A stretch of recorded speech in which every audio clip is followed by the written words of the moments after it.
오늘 오전에 발표될 코로나19 신규 환자는 6천에서 7천 명대에 이를 것으로 보입니다. 하루 10,000명대 환자 발생도 가능할 거라는 우려 속에 정부는 특단의 조치를 검토하고 있습니다.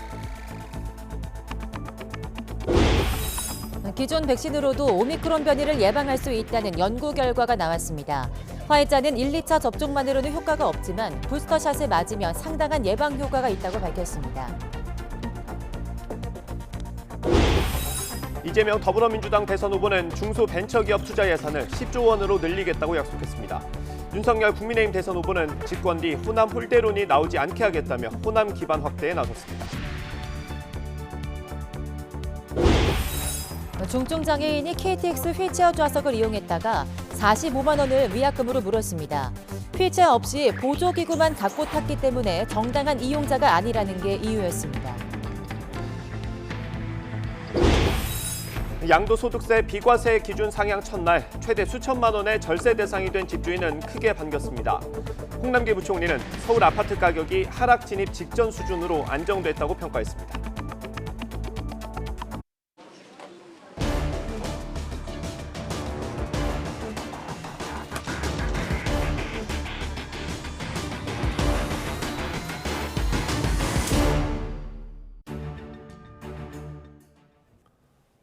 시청자 여러분 안녕하십니까? 네, 12월 9일 굿모닝 YTN 시작합니다. 네, 코로나19 소식부터 전해드리겠습니다. 어제 발표된 확진자가 7천 명대로 최다를 기록했고 오늘도 6천 명대 선을 훌쩍 넘어설 것으로 보입니다. 확진자 증가에 가속도가 붙으면서 정부는 비상계획 발동을 고민하고 있습니다. 보도에 박홍구 기자입니다. 어젯밤 9시 기준 코로나19 신규 환자는 5,114명으로 집계됐습니다. 전날 같은 시간 5,700여 명보다는 600명 가까이 줄었지만 역대 두 번째 규모입니다. 전날 밤 9시 이후 환자 발생이 1,400여 명 추가된 점을 고려하면 오늘 0시 기준 신규 확진자는 6,500명 정도로 예상됩니다. 코로나19 전파 속도는 지난달 중순부터 빨라지기 시작했습니다. 수요일 기준 환자 수가 일주일에 900명, 1,000명씩 늘더니 이번 주에는 2,000명이 추가됐습니다. 여기에 오미크론 변수까지 더해질 경우 다음 주엔 신규 환자가 10,000명대에 이를 것이란 전망이 나오고 있습니다. 단계별 일상회복 조치 시행 일자가 기온이 낮아지는 지금 늦가을부터 하고 겨울로 접어드는 시기거든요. 그러니까 분명히 방역조치 완화 부분과 이런 계절적인 요인이 함께 작용을 하면서 지금 확진자가 폭증하고 있는 게 아닌가 이렇게 생각을 하고 있고, 정부 당국자도 새 방역 조치가 효과를 나타내기엔 이른 시점이라며 앞으로 확진자는 늘 것이라고 밝혔습니다. 그러면서 어느 시점에 특단의 조치, 즉 비상계획을 발동할지를 주의 깊게 지켜보며 검토하고 있다고 말했습니다. 이에 따라 식당, 카페의 영업시간 단축과 유흥시설에 대한 집합금지 등 추가 조치가 취해질 가능성이 큽니다. 소상공인과 자영업자들의 걱정이 커질 수밖에 없습니다. 이들은 또 백신 접종 여부를 업주에게 확인하도록 한 정부의 방역 패스 정책에 대해서도 어려움을 호소하고 있습니다. 소상공인 연합회는 오늘 방역 패스 정책의 문제점을 지적하고 방역 패스 시행에 따른 손실도 보상해 줄 것을 요구하는 기자회견을 열기로 했습니다. YTN 박홍구입니다. 현재 유통되는 화이자 백신이 오미크론 변이를 예방할 수 있다는 연구 결과가 공식적으로 나왔습니다. 화이자 측은 3차 접종까지 하면 상당한 예방 효과가 있다고 밝혔습니다. 보도에 이상순 기자입니다.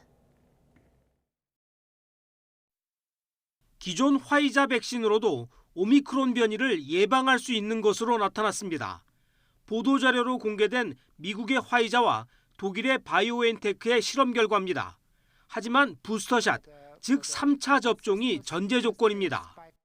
We expect significant protection against any type of COVID-19 mediated by Omicron in individuals who have received the third vaccine. 오미크론 변이는 백신 2회 접종자의 중화 항체 효과를 현격히 감소시켰습니다. 하지만 3회차 접종을 하면 중화 항체가 기존 2회 접종 때보다 25배 증가했습니다. 세 번째 백신을 맞은 지 한 달이 지난 접종자의 혈액으로 실험한 결과 오미크론 변이에 대한 예방 효과가 2019년 말 중국에서 처음 발견된 코로나19 바이러스에 대한 2회 접종 예방 효과와 비슷했습니다. 당시 예방 효과는 약 95%였습니다. 기존의 2회 접종은 감염을 막을 수는 없지만 중증 예방 효과는 상당 부분 유지됐습니다. 화이자와 바이오엔테크는 오미크론 변이용 백신 개발에도 속도를 내고 있습니다. The timelines are such that we would be delivery ready with a Omicron-adapted vaccine by March next year, pending regulatory authorization. 백신 제조사 중 오미크론 변이에 대한 효능을 공식 발표한 건 화이자와 바이오엔테크가 처음입니다. 모더나와 얀센 등은 앞으로 몇 주 안에 데이터를 공개할 것으로 기대된다고 로이터 등 외신은 전했습니다. YTN 이상순입니다. 최근 확진자가 급증하면서 정부가 재택치료 제도를 보완하고 있습니다. 가족들의 공동격리 기간을 4회 줄이고 생활비 지원을 확대하기로 했습니다. 신현준 기자가 보도합니다. 코로나19 환자의 80에서 90%는 무증상이나 경증이지만 우리나라의 입원율은 20%로 해외보다 여전히 높습니다. 정부는 이에 따라 단계적 일상 회복과 함께 원칙이 된 재택치료를 보다 활성화하기 위해 개선 방안을 내놨습니다. 먼저 재택치료 가정에 생활비를 추가로 지급합니다. 4인 가구의 열흘 생활 지원비를 46만 원 늘려 136만 원을 지급합니다. 다만 확진자가 백신 접종 완료자여야 해서 사실상의 백신 접종 인센티브인 셈입니다. 가족 등 공동 격리자의 관리 기간도 열흘에서 일주일로 줄어듭니다. 격리 8일째부터는 출근이나 등교가 가능한데 이 역시 접종 완료자에 한하고 6, 7일차 PCR 검사에서 음성이 나와야 합니다. 확진 후에 일주일 정도 격리하면은 감염력이 대폭 떨어지고 바이러스도 거의 사멸되는 걸로 전문가들이 의견이 통일되어 있기 때문에 거기에 근거해서 의료기관의 부담도 줄여줍니다. 재택치료자에 대한 건강 모니터링 기간을 열흘에서 일주일로 줄이고 재택치료 관리 의료기관을 동네 의원급으로 확대해 선제적으로 대비하기로 했습니다. 이런 추세라고 하면 향후에는 재택치료 인구수가 5만 명 또는 10만 명까지도 육박할 수가 있습니다. 그런데 이러한 사항들이 재택치료 하시는 분들이 적절한 시기에 제대로 치료를 못 받기 때문에 가장 문제가 되고 있는 부분이거든요. 정부는 또 응급 상황에서 재택치료자를 신속히 옮길 수 있도록 사전 지정 이송 의료기관을 확대하고 전용 병상을 1기 이상 확보하도록 했습니다. 또 내년 1월부터는 고령의 재택치료자에게 먹는 치료제도 제공할 예정입니다. YTN 신현주입니다. 청소년 방역 패스 적용에 반대하는 목소리가 커지고 있습니다.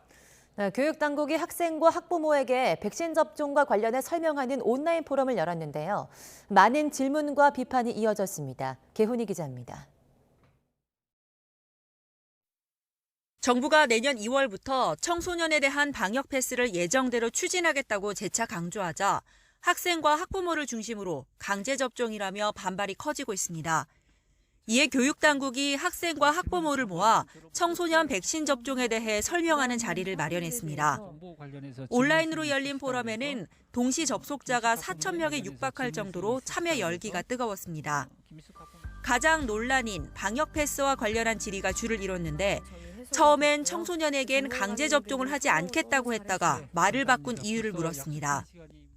18세 이하는 자유롭게 선택권을 주는 듯 했으나 불과 2달이 안 되어서 갑자기 내년 2월 1일부터 청소년도 백신 방역 패스 적용 대상이 된다는 것이 너무 이해가 되지 않습니다. 방역 패스 대상의 형평성을 꼬집기도 했습니다.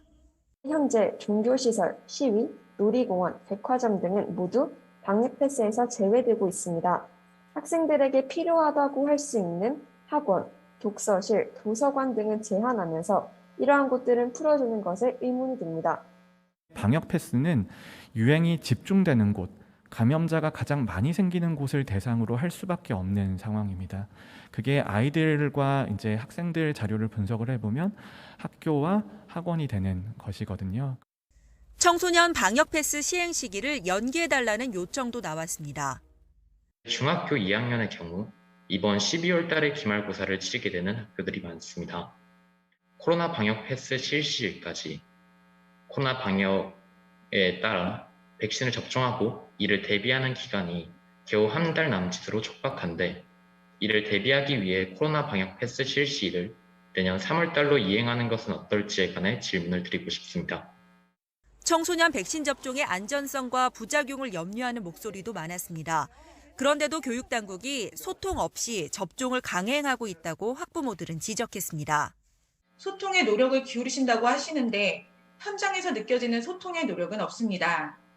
포럼이 진행되는 동안에도 채팅창에는 학생 백신 접종과 방역 패스 적용에 반발하는 글이 계속 올라왔습니다.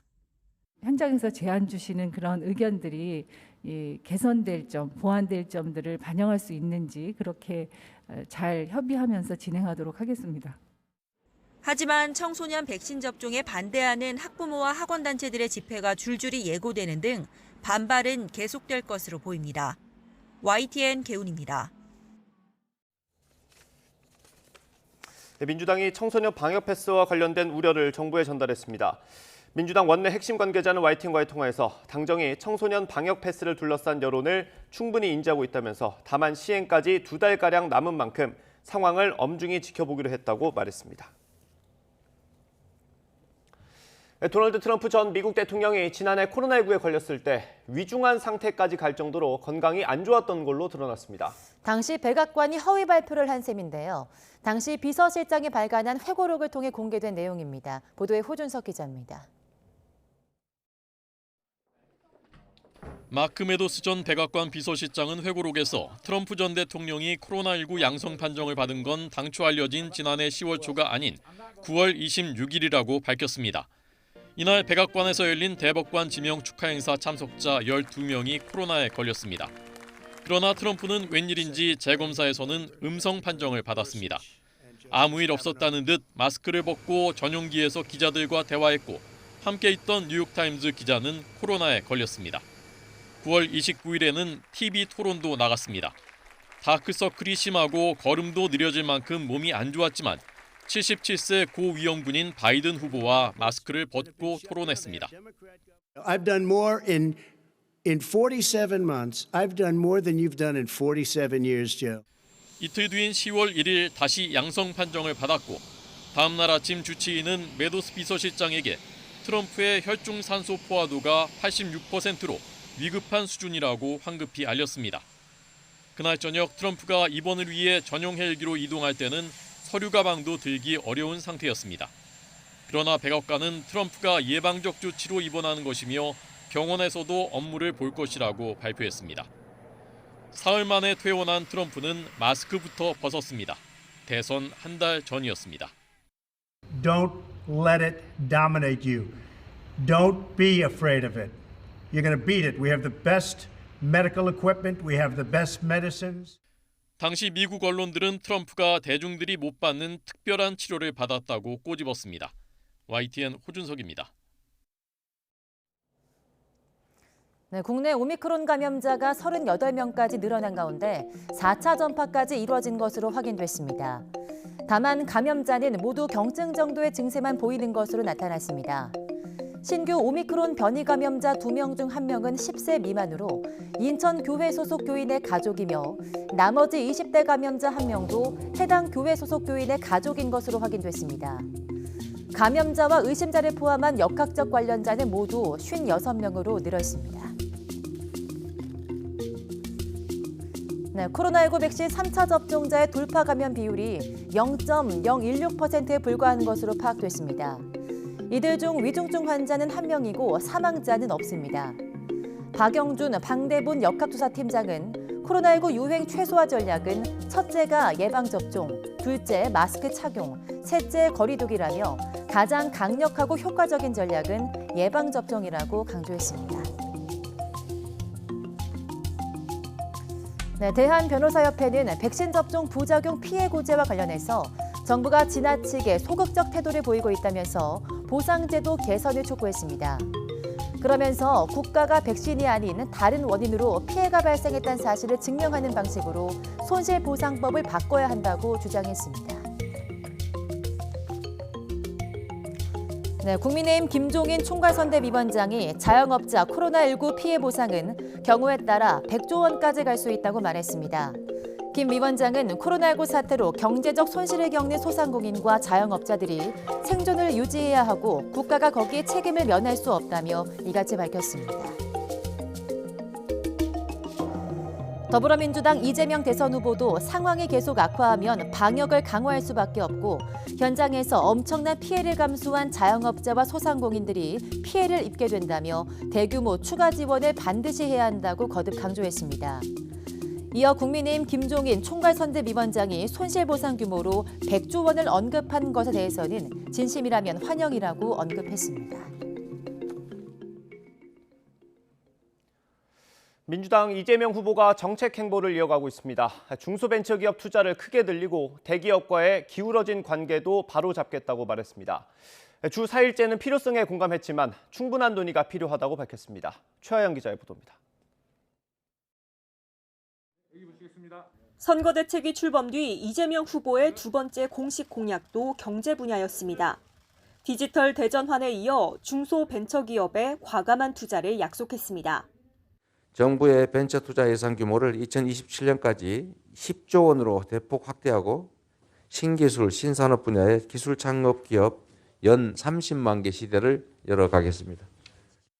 대기업과 중소기업의 힘의 균형 회복에도 방점을 찍었습니다. 정부 국정과제에 중소기업 제품 제값받기를 못 받고 대기업의 기술 탈취는 중범죄로 규정했습니다. 중소기업의 협상력 강화를 위해선 공동사업행위 허용 범위를 넓히겠다고 밝혔습니다. 공정거래법상 담합 금지와 상충하는 것 아니냐는 지적에는 이렇게 답했습니다. 수탈, 또 착취라고 부를 만큼 이 심각한 불균형 상태를 시정할 필요가 있다고 생각합니다. 저는 일률적으로 금지되고 있는데 그게 결국은 약자의 상태로 방치하는 결과가 됐고 주 4일제 도입에 대해선 당장 임기 내 공약으로는 어렵지만 필요성에는 공감했습니다. 노동시간 단축은 언젠가는 미래에 우리가 가야 될 길이기도 합니다. 다만 그 과정에서 충분한 시간을 두고 피해를 최소화하기 위한 대안들을 만들어내고 이어 이 후보는 장애인 직업훈련 편의점에서 일일 아르바이트 체험에 나서며 차별 없이 일할 기회를 강조했고 태안 화력발전소에서 일하다 숨진 고 김용균 씨의 3주기 추모 전시회에도 발걸음했습니다. 이재명 후보가 연일 경제 행보에 나서며 경제 대통령 각인에 힘을 쏟고 있습니다. 특히 전환적 공정 성장을 앞세우며 공정과 상생을 화두로 던지는 모습입니다. YTN 최하영입니다. 국민의힘 윤석열 후보는 호남과 충청 지역 인사들을 잇따라 만났습니다. 또 민주당에서 호남 출신을 영입하는 데도 공을 들이는 걸로 전해졌습니다. 국민 통합을 내건 윤석열 후보가 외연 확장에 주력하는 모습입니다. 이어서 이경국 기자입니다. 선거대책위원회 출범 이후 보폭을 넓히고 있는 국민의힘 윤석열 후보. 야당 대선 후보로선 처음으로 초청을 받아 재경 광주 전남 향후회를 찾았습니다. 윤 후보는 호남은 마음의 고향이자 시대가 나아갈 길을 밝히는 선구자라고 치켜 세운 데 이어 제가 대통령이 되면 절대로 호남 홀대론이라는 말은 아예 나오지를 않도록 할 것입니다. 과거 전두환 발언 논란을 의식한 듯 호남이 민주주의 발전에 큰 공로가 있다고도 강조했습니다. 5.18은 민주주의 헌법 정신을 피로 지킨 한거입니다. 당 역시 이낙연, 정세균 전 국무총리 지지자들과 접촉하며 호남 지역에서의 기반 확장에 주력하는 것으로 전해졌습니다. 이에 앞서 충청 도민들을 만난 윤 후보는 충청이 자신의 뿌리라며 대망론을 띄웠고 충청의 선택이 늘 대한민국의 선택이었습니다. 우리 충청인의 명예와 자존심 확실하게 채우겠습니다. 교통인프라 구축 등을 통해 충청을 첨단 산업 발전의 전진 기지로 만들겠다는 비전도 밝혔습니다. 지역 민심을 잇따라 살피며 윤석열 후보는 국민 통합을 거듭 강조했습니다. 김종인 총괄 선거대책위원장도 야권을 끌어안는 민주통합정부 구상을 밝히며 발을 맞췄습니다. 이어 윤 후보는 청년 문화 예술인들을 만나 고충을 들은 뒤 이준석 대표와 함께 대학로에서 거리 인사를 진행했습니다. 국민 통합을 내세우며 지역 민심을 묶어내는 데 힘을 쏟은 윤석열 후보는 앞으로도 외연 확장에 더욱 주력할 것으로 보입니다. YTN 이경국입니다. 국민의힘 선대위가 영입한 노재승 씨의 과거 발언이 논란이 되고 있습니다. 5.18 민주화 운동과 백범 김구 선생을 폄하하고 가난하면 맺힌 게 많다거나 재난지원금을 개밥에 비유하기도 했습니다. 국민의힘은 젊은 세대인 만큼 기존의 엄격한 잣대를 대는 건 무리가 있다면서 여론을 살피고 있습니다. 황혜경 기자의 보도입니다. 가난하면 맺힌 게 많다. 정상적 교육을 받지 않으면 열등감이 많다. 국민의힘 선대위 공동선대위원장으로 영입된 노재승 씨가 지난달 5일 SNS에 올린 글입니다. 다른 사람이 쓴 글을 재게시한 거라고 해명했지만 리포스트하고 공감했으니까 리포스트했겠죠. 리포스트하고 그 위에 그런 내용을 달았던 거는 이재명 후보가 자신의 불우했던 과거와 어떤 가난을 정치적 자산으로 삼아서 국민에게 정치인으로서 어필한다는 것, 이걸 비판하는 내용이거든요. 과거 백범 김구 선생에 대한 비하라든지 5.18 특별법 관련 발언, 정규직 제로시대 주장 등과 맞물려 거센 비난이 일고 있습니다. 파장이 커지자 노 씨는 일반인 신분일 때 적은 소회일 뿐이라면서 발언 철회나 사과는 하지 않았습니다. 또 과거 발언으로 사퇴해야 한다면 이재명 후보부터 해야 하지 않느냐고 반문하기도 했습니다. 문제가 돼서 논란이 된 이 사태는 민주당으로부터 야기됐고 과거의 발언 때문에 공동선대위원장직을 내려놔야 된다면 과거의 발언 때문에 대통령 후보직을 내려놔야 되는 후보도 있지 않겠습니까? 이재명 후보 얘기하는 겁니다. 최근 조동현 상임선대위원장 사퇴로 홍역을 치는 민주당은 비난 수위를 높였습니다. 노 씨를 영입한 사람이 대체 누구냐면서 영입 경위와 망언에 대한 입장을 밝히라고 압박했습니다. 국민을 경악해 하는 SNS 발언에 대해 윤석열 후보는 대변인에게 물으라며 답변을 회피하고 있습니다. 국민의힘 모두가 입을 다물고 아무 말도 못할 정도의 해괴한 극우 인사는 과연 누가 영입한 것입니까? 반면 국민의힘은 당혹스러워하면서도 당장 임명 철회와 같은 조치는 취하지 않았습니다. 공동선대위원장으로 내정했다가 곧바로 철회한 함익병 씨와 달리 2030 젊은 세대인 노 씨에게 같은 기준을 적용하기에는 무리가 있다는 게 선대위의 설명입니다. 선대위 관계자들이 수시로 서로의 의견을 나누면서 우려 있는 눈으로 깊은 주의를 가지고 상황을 보고 있습니다.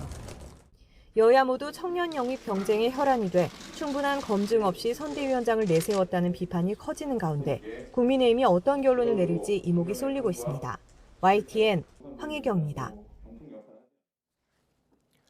더불어민주당 이재명 대선 후보는 오늘 당 혁신기구 출범식에 참석합니다. 이 후보는 오늘 오전 10시 서울 마포에서 열리는 정당혁신추진위원회 출범식에 참석해서 정당 정치혁신과 국민소통 강화에 대한 메시지를 내놓습니다. 이후에는 혁신과제 공모시연 가운데 하나로 제1호 국민혁신위원을 위촉할 예정입니다. 또 오후에는 연세대학교 김대중 도서관에서 열리는 김대중 대통령 노벨평화상 수상 21주년 기념식에 참석합니다.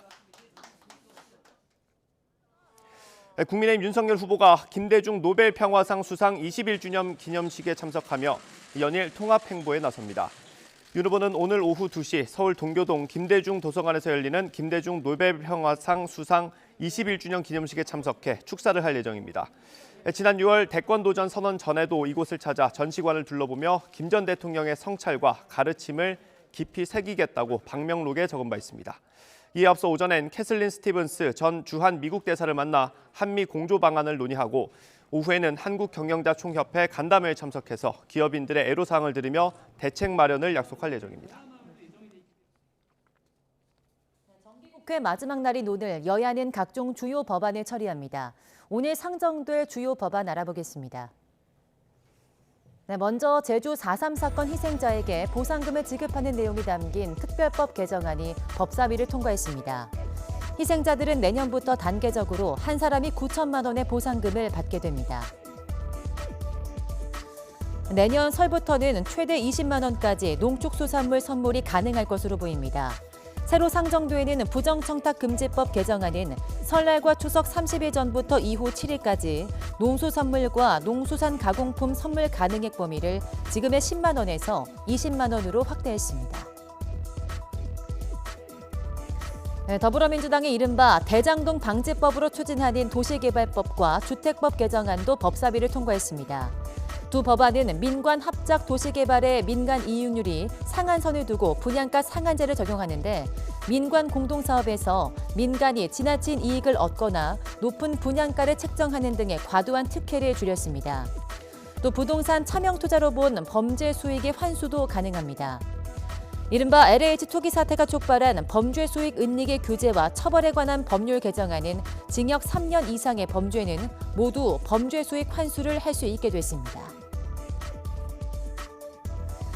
이 밖에 코로나19 여파로 석 달 넘게 집합 제한 조치를 받아 폐업한 상가 세입자에겐 임대차 계약 해지권을 주는 상가 건물 임대차 보호법 개정안과 검사와 법관의 성비위 징계 시효를 지금의 3년에서 10년으로 연장하는 법안, 국가인권위에 군 인권보호관을 두도록 하는 국가인권위원회법 개정안도 어제 법사위를 통과해서 오늘 본회의에 상정됩니다. 하지만 민주당 이재명 대선 후보가 정기국회 내 처리를 당부한 공공기관 노동이사제 법안 등은 야당 반대로 어제 법사위 문턱을 넘지 못했는데요. 민주당은 이번 달 안으로 임시국회를 열고 해당 안건을 단독 처리하기로 했지만 국민의힘은 충분한 논의가 필요하다며 숫자로 밀어붙이는 건 국회법 위반이라고 반발했습니다. 중증장애인이 KTX 휠체어 좌석을 이용했다가 무려 45만 원을 위약금으로 물어냈습니다. 휠체어 없이 보조기구만 갖고 타서 정당한 이용자가 아니라는 건데요. 장애인 편의를 위해 설치한 좌석을 너무 폐쇄적으로 운영한다는 비판이 나오고 있습니다. 황보혜경 기자가 보도합니다. 지난 2018년 경추 척수증 진단을 받은 중증장애인 황덕현 씨. 혼자서는 걷기 어려워 휠체어나 보행 보조기기인 워커를 사용합니다.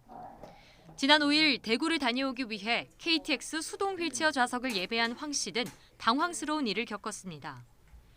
휠체어 없이 개인 워커만 갖고 열차에 탑승했다가 승무원에게 제지를 당한 겁니다. 수동 휠체어 좌석은 휠체어 이용자만 예매할 수 있는데 워커는 휠체어가 아니라는 게 이유였습니다. 장애인 도우미 서비스를 신청하면 역에 있는 휠체어를 이용할 수 있어서 워커만 가져간 게 문제였습니다. 이미 과거에도 여러 차례 워커만 갖고 탑승했지만 아무런 제지가 없었던 터라 더 당혹스러웠습니다. 콜센터 직원한테 그걸 이용한다고 얘기했고 그쪽에서는 아무 문제 없이 알겠습니다 하고 넘어갔습니다. 아침에 서울에서 동대구 내려갈 적에도 아무 문제 없이 이용했고. 황 씨는 신랑이 끝에 열차에 놀랐지만 다시 객실 승무원이 다가와 위약금을 요구했고 결국 동대구역에서 서울역까지 기준 운임의 10배인 45만 원을 내야 했습니다.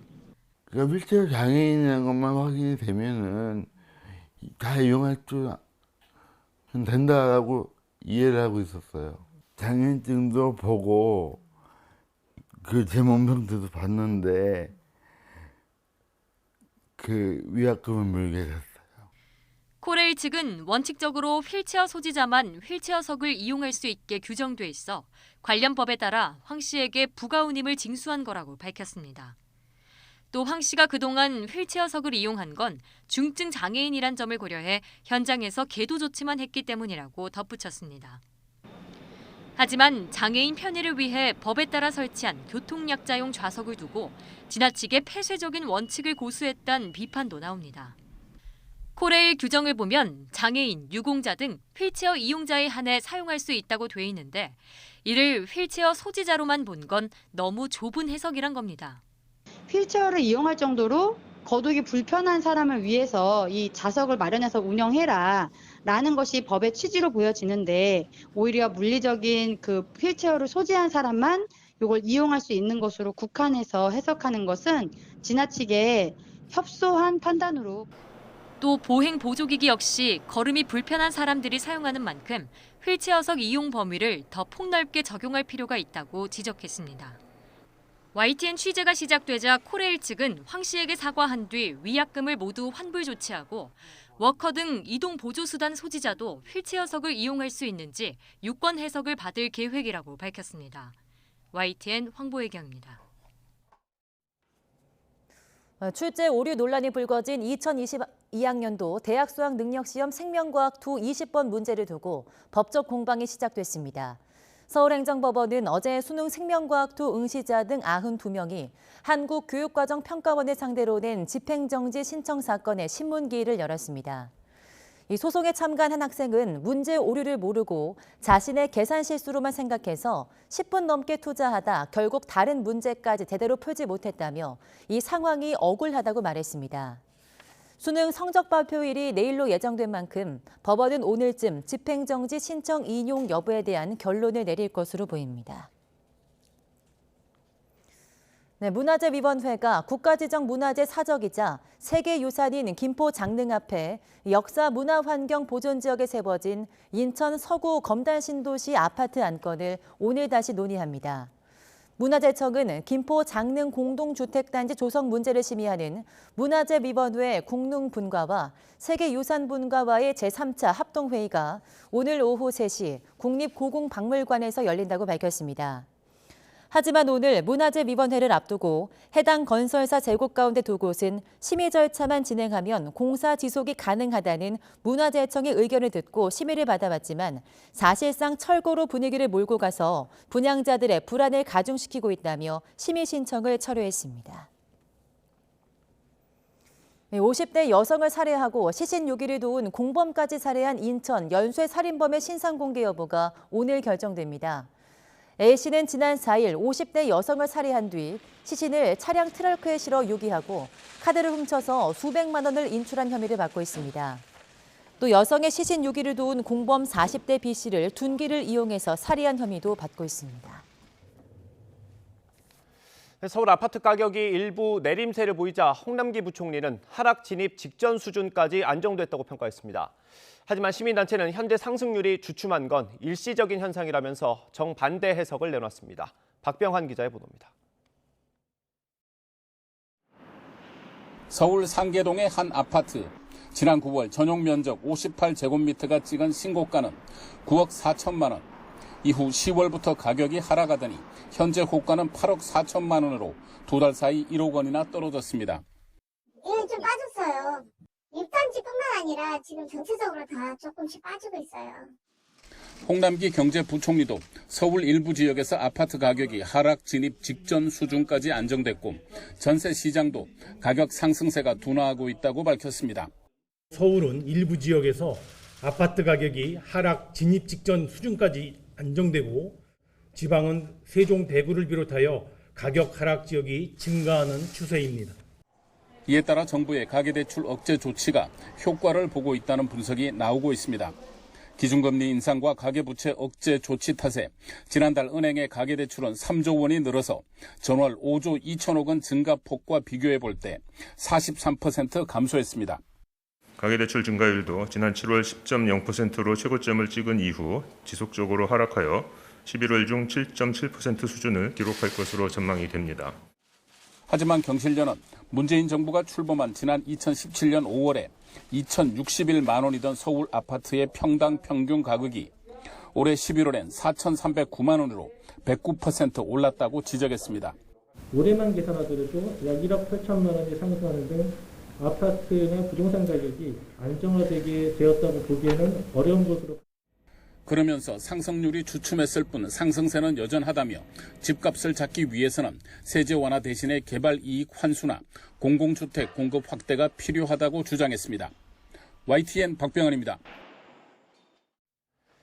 미국이 지난 6일 베이징 동계올림픽에 외교적 보이콧을 천명하자 영국과 캐나다, 호주, 뉴질랜드가 동참을 선언했습니다. 이에 따라 대중국 안보동맹 오커스의 회원국인 미국과 영국, 호주가 모두 베이징 동계올림픽에 외교적 보이콧을 선언했습니다. 또 미국의 정보동맹인 파이브 아이즈, 5개 국가인 미국과 영국, 캐나다, 호주, 뉴질랜드가 모두 외교적 보이콧에 나섭니다. 외교적 보이콧이란 올림픽에 선수단을 보내되 관행적으로 해왔던 정부나 정치권 인사로 꾸려진 사절단은 파견하지 않는 것을 뜻합니다. 청와대는 우리 정부가 베이징 동계올림픽 보이콧을 검토하고 있지 않다고 밝혔습니다. 청와대 관계자는 기자들과 만난 자리에서 미국은 베이징 동계올림픽에 대한 외교적 보이콧을 발표하기 전에 우리 정부에도 미리 알렸고 다른 나라들이 보이콧을 할지는 각국 판단에 맡긴다는 입장이라면서 이같이 말했습니다. 다만 정부 대표단 참석과 관련해서도 결정된 바가 없다면서 베이징 올림픽이 평창 올림픽과 도쿄 올림픽에 이은 릴레이 올림픽으로서 동북아와 세계 평화 번영에 기여하길 바라는 기본 입장이라고 덧붙였습니다. 겨울이 실종된 듯 연일 초봄처럼 포근한 날씨가 이어지고 있습니다.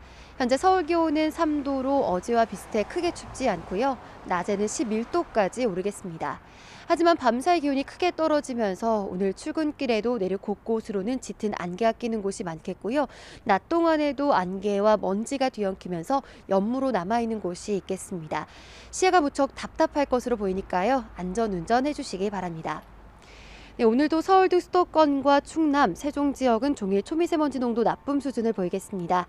장기간 대기질이 탁한 만큼 호흡기 관리 잘 해주시기 바랍니다. 오늘 아침도 큰 추위는 없습니다. 현재 기온은 서울 3도, 대구 1.4도로 어제와 비슷합니다. 낮 기온은 서울과 대전이 11도, 광주 13도로 어제보다는 조금 낮겠지만 여전히 예년 기온을 3에서 7도가량 웃돌겠습니다. 주말까지 온화한 겨울 날씨가 이어집니다. 하지만 다음 주 월요일 기온이 급격하게 떨어지면서 올겨울 들어 가장 추운 날씨가 찾아올 전망입니다. 오늘 동해안 지역에는 너울성 파도가 높게 일겠습니다. 해안가 접근을 자제하는 등 안전사고에 각별히 주의해 주시기 바랍니다. 지금까지 야외 스튜디오에서 YTN 홍나실입니다. 오늘 오전에 발표될 코로나19 신규 환자는 6천에서 7천 명대에 이를 걸로 보입니다. 수도권뿐 아니라 비수도권도 8개 시도에서 세 자릿수 감염이 나오면서 병상 확보에 비상이 걸렸습니다. 대선을 앞둔 정치권은 코로나19 확진자가 급증하자 앞다퉈 대규모 지원 방안을 내놓고 있습니다. 추경 편성부터 손실보상을 위한 100조 원 투입까지 여러 구상에 쏟아지고 있지만 실현 가능성을 두고는 물음표가 달립니다. 미중 갈등 속에 영국과 호주 등 미 동맹국이 베이징 올림픽 보이콧 대열에 동참하고 있습니다. 우리 정부는 외교적 보이콧을 검토하고 있지 않다고 밝혔지만 청와대의 고민 역시 커지고 있습니다. 경기도 남양주에서 불법 운영 중인 개 사육장이 무더기 적발됐습니다. 불법 사육장은 개발 보상을 노린 알박기 용도로 추정됩니다. 3D 프린터의 유해성에 대한 YTN 연속 보도. 오늘은 국내외 전문가의 자문을 거친 실험으로 YTN이 국내 처음으로 확인한 유해 물질의 종류와 양을 보도합니다. 경남 창원의 한 어촌 마을이 동네를 휘젓는 소로 골머리를 앓고 있습니다. 주인이 소떼를 풀어 키우기 때문인데 행정기관에서도 딱히 손쓸 방법이 없어서 주민의 고통이 커지고 있습니다. 전국에 7천 명이 넘는 확진자가 나온 가운데 비수도권 감염도 날이 갈수록 심해지고 있습니다. 네, 비수도권 8개 시도에서 세 자릿수 감염이 나오면서 병상 확보에도 비상이 걸렸습니다. 이윤재 기자가 취재했습니다. 선별진료소 앞에 사람들이 길게 늘어섰습니다. 1일 확진자가 처음으로 100명을 넘어선 전북 지역 선별진료소엔 검사를 받으려는 사람들이 몰렸습니다. 1일 최다 확진을 기록한 지자체는 전북만이 아닙니다. 연일 200명대 확진자가 나오는 부산은 유치원과 학교, 병원 등에서 집단 감염이 잇따랐고 대전은 요양시설 7곳에서 감염이 확산하면서 역시 역대 최다를 기록했습니다. 대구도 PC방과 병원 등에서 학생과 고령층 감염이 이어져 나흘 연속 세 자릿수 확진자가 나왔습니다. 최근에는 60세 이상 어르신들의 돌파 감염과 미접종 어르신들의 지인 모임에서의 발생이 증가되고 소아청소년에서의 학교나 학원, 또래 간의 접촉으로 인한 발생이 증가되고 있습니다. 확진자 급증에 병상 운용도 비상이 걸렸습니다. 대전과 세종, 강원, 경남 등 4개 시도는 감염병 전담병원 가동률이 80%를 넘었습니다. 중증 환자 전담 병상은 상황이 더 심각해 남은 병상이 아예 없거나 한 자릿수인 비수도권 지역이 8곳에 이릅니다. 지자체는 의료체계 붕괴를 걱정하면서 예방접종과 방역수칙 준수를 호소했습니다. 코로나 극복까지는 아직도 시간과 인내가 더 필요한 것이 현실입니다. 돌파 감염으로 인해 누구도 안전하지도 자유롭지도 않습니다. 정부와 지자체가 병상 확보에 총력을 기울이고 있지만 확진자 발생 속도를 따라가지 못하는 상황. 정부가 발표한 재택치료 확대 방안이 병상 운용에 숨통을 틔울 묘안이 될지 주목됩니다. YTN 이윤재입니다. 정부는 우리의 의료 시스템이 하루 확진자 10,000명까지는 견뎌낼 수 있다고 보고 있습니다. 하지만 중증 화율이 높아지는 건 큰 부담입니다. 최명신 기자가 보도합니다. 정부는 현재 의료 병상 대응 여력으로 볼 때 하루 감당할 수 있는 신규 환자 최대치를 10,000명 정도로 보고 있습니다. 하지만 높은 중증 화율이 고민입니다.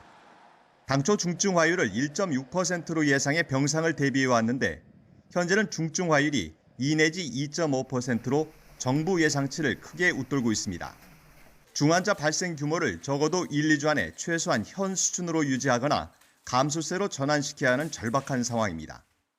중증화율이 당초 가정했던 1.6%보다는 다소 높이 2%에서 2.5% 내외에서 지금 발생을 하고 있어서 전체 확진자 규모 대비해서는 중증 환자의 발생 분율이 높고 병상 부족 문제가 심각해지자 의료계 일각에선 모든 병원과 의원에서 신규 환자를 진료할 수 있도록 해야 한다는 주장도 내놓고 있습니다.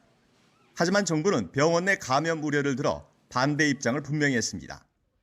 이를 위해서는 사실 지금보다 코로나19의 치명률이 좀 더 떨어지면서 적어도 계절독감과 동일하게 우리 사회가 이 질환을 다룰 수 있을 정도가 되어야지 가능하지 않을까라고 판단됩니다.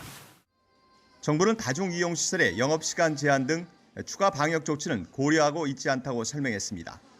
부스터샷 접종이 한참 진행 중이고 사적 모임 인원 제한과 방역 패스가 확대 시행된 만큼 1, 2주 정도 지켜보겠다는 입장입니다. 학교 대면 수업도 최대한 이어가기로 했습니다. 정부는 새 변이 바이러스인 오미크론이 국내 유행 확산세에 직접적인 영향을 주고 있지는 않는 것으로 진단했습니다. 최근 전국적인 확산세가 거세지면서 국내 이동량은 2주 연속 감소하는 추세를 보였습니다. YTN 최명신입니다. 네, 어젯밤 9시 기준 전국에서 5천여 명이 코로나19 확진 판정을 받았습니다. 방역당국과 각 지방자치단체에 따르면 어제 0시부터 밤 9시까지 코로나19 확진자는 모두 5,114명으로 집계됐습니다. 수도권에서는 3,697명, 수도권 이외 지역에서 1,417명이 발생했습니다. 그제 같은 시간보다 590명이 적지만 역대 두 번째 규모입니다. 이에 따라 오늘 0시 기준으로 발표될 신규 확진자 수는 7,000명 안팎에 달할 것으로 예상됩니다. 코로나19 오미크론 변이 바이러스의 유입을 막기 위해서 내일부터 오늘 16일까지 가나와 잠비아에서 들어오는 단기 체류 외국인의 입국이 제한됩니다. 중앙방역대책본부는 신종 변이 대응 본부처 TF회를 열고 두 나라를 입국 제한 국가로 추가 지정했습니다. 이번 조치로 방역 강화와 격리 면제 제외 국가는 11개국으로 늘어났습니다. 미국의 제약사 화이자와 독일의 바이오엔테크는 코로나19 백신 부스터샷, 즉 3차 접종이 오미크론 변이에 대해 예방 효과가 있다고 밝혔습니다. 화이자와 바이오엔테크는 오미크론 변이에 대한 자사 백신의 예방 효과를 실험한 뒤 현지 시각 8일 보도자료를 통해 이같이 밝혔습니다. 실험에 따르면 오미크론 변이는 코로나19 백신 2회 접종자의 중화항체 효과를 현격히 감소시켰습니다. 하지만 3회차 접종을 하면 오미크론 변이에 대해서도 중화항체가 기존 2회 접종 때보다 25배 증가하는 걸로 나타났습니다. 네, 백신 접종을 마친 사람만 다중이용시설에 출입할 수 있도록 하는 청소년도 방역 패스를 적용받도록 한 정부 방침을 두고 학부모 단체가 인권 침해라며 반발했습니다. 법치주의 바로세우기 행동연대와 서울 교육살리기 학부모연대 등 시민단체는 어제 국가인권위원회 앞에서 기자회견을 열고 인권위에 진정을 제기했습니다. 이들 단체는 청소년에게 적용되는 방역 패스가 학습권과 백신 접종을 선택할 자유를 침해하고 접종 여부에 따른 차별을 낳을 수 있다고 주장했습니다. 대선을 불과 석 달 정도 앞두고 코로나19 확진자가 급증하자 정치권이 앞다퉈서 대규모 지원 방안을 내놓고 있습니다. 추경 편성부터 손실보상을 위한 100조 원 투입까지 관련 구상이 계속 나오고 있지만 실현 의지와 가능성을 두고는 물음표가 달립니다. 보도에 송재인 기자입니다. 예산 정국이 막을 내리자마자 폭증한 코로나19 확진자 수에 여야의 돈풀기 경쟁의 불씨도 다시 살아났습니다. 먼저 코로나19 상황실을 따로 마련하며 적극적인 방역 대응에 나선 민주당은 대규모 지원을 위한 추경 카드를 만지작거리고 있습니다. 이재명 후보가 국민의힘 윤석열 후보의 손실보상 50조를 받으며 역공에 나서자 이를 뒷받침하기 위해 정책위 차원에서 내년 추경 편성 가능성을 띄운 겁니다.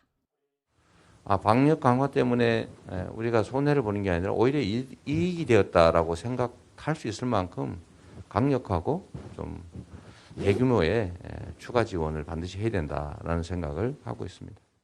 이와 함께 민주당은 정부의 청소년 방역 패스에 대한 우려를 전하면서 코로나19 여론 달래기에도 공을 들이고 있는데 본격적인 정책 경쟁에 뛰어든 국민의힘이 파고드는 지점이 바로 이 부분입니다. 가팔라진 확산세에 문재인 정부 K방역의 한계를 부각하면서 백신 부작용을 정부가 책임지겠다고 공언했습니다. 대규모 지원 방안과 관련해선 윤석열 후보의 50조 지원에서 한 발 나아가 김종인 총괄선대위원장이 집권 시 손실보상 100조 투입까지 언급했습니다. 이 후보가 진심이라면 환영한다며 받아치자 윤 후보 역시 말로만 하지 말고 실천하라고 맞받았지만 지금이라도 그 필요성을 인식을 해서 이걸 받아들이고 했다면 참 다행인데 근데 말만 그렇게 하지 이번에 뭐 예산에도 반영이 안 된 것 같고 정작 여야 어느 한쪽도 실질적인 협상에는 나서지 않고 있습니다. 민주당이 띄운 추경 편성 역시 당내에서조차 현실성이 없다는 지적이 나옵니다. 쏟아내는 대규모 방역 대책 구상들이 실현 가능성이 떨어진다는 평가 속에 여야 모두 방역 대신 정치적 계산에만 몰두하고 있는 게 아니냐는 비판이 나오고 있습니다. YTN 송재인입니다. 더불어민주당 이재명 대선 후보는 우리 사회가 장애에 더 관용적이고 장벽 없는 사회로 빨리 전환됐으면 좋겠다고 밝혔습니다. 이 후보는 서울 서초구에 있는 장애인 직업교육 편의점을 찾은 자리에서 자신도 아주 심각하진 않지만 장애가 있는 사람이라면서 이같이 밝혔습니다.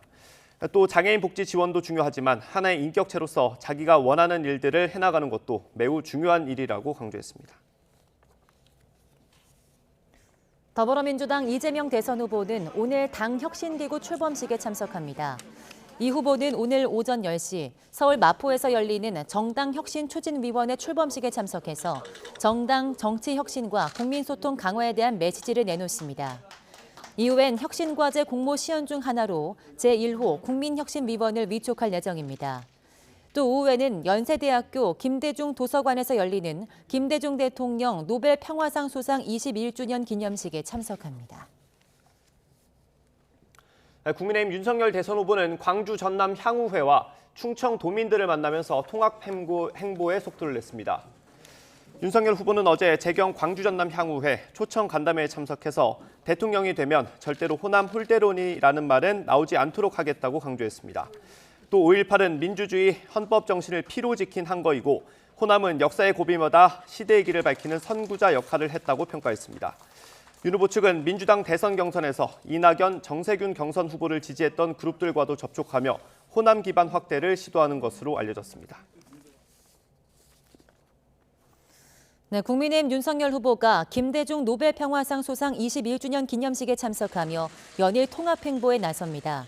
윤 후보는 오늘 오후 2시 서울 동교동 김대중 도서관에서 열리는 김대중 노벨 평화상 수상 21주년 기념식에 참석해서 축사를 할 예정입니다. 지난 6월 대권 도전 선언 전에도 이곳에 찾아서 전시관을 둘러보며 김 전 대통령의 성찰과 가르침을 깊이 새기겠다고 방명록에 적은 바 있습니다. 이에 앞서서 오전엔 캐슬린 스티븐스 전 주한 미국 대사를 만나 한미 공조 방안을 논의하고 오후에는 한국경영자총협회 간담회에 참석해 기업들의 애로사항을 들으며 대책 마련을 약속할 예정입니다. 네, 20대 대선이 90일 앞으로 다가온 오늘부터 대선 후보자와 관련된 출판 기념회가 전면 금지됩니다. 중앙선거관리위원회는 후보자 관련 저서의 출판 기념회를 개최하거나 관련 물품 광고가 불가능하고 후보자의 방송 출연도 보도나 토론으로 제한된다고 밝혔습니다.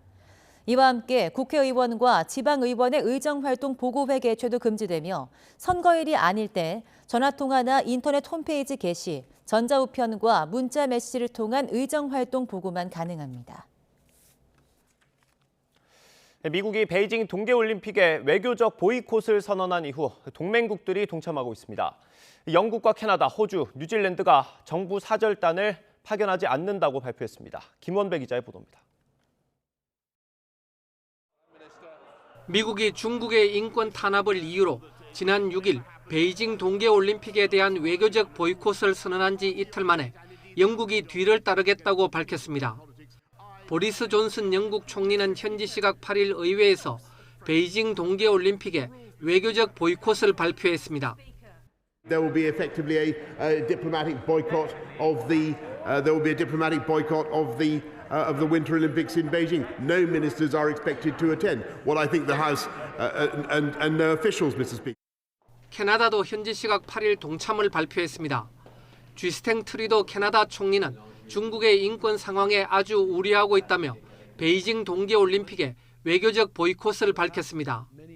We are extremely concerned by the repeated human rights violations by the Chinese government.